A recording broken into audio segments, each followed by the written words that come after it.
My name is Danna and the recipe I chose was Eintopf from Germany. Generally, Eintopf is served for dinner and made using ingredients left over in the fridge as a one-pot stew.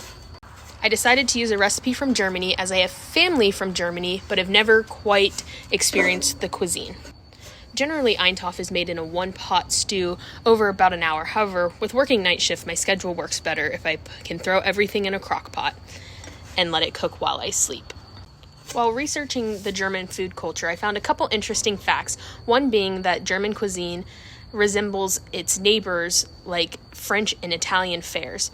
Due to the harsh winters, German cuisine relies heavily on fermentation and preserving foods. Germany is famous for its bread culture, with over 300 different types of bread. The country even has a bread institute that protects and promotes the art of traditional bread making.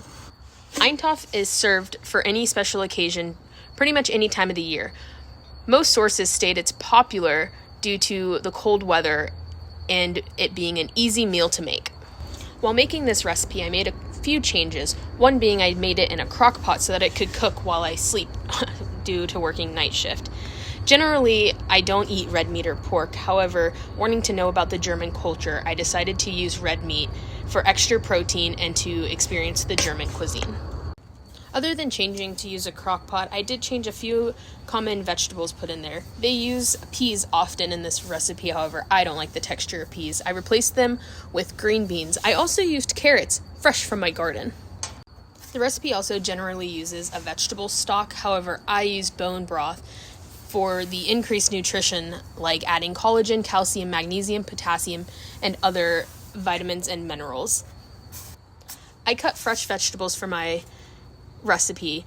After my last post, somebody mentioned maybe not using fresh vegetables due to them not cooking down as well. However, I still chose to use the fresh vegetables as I prefer to not have as much processed food and I enjoy a little bit of crunch.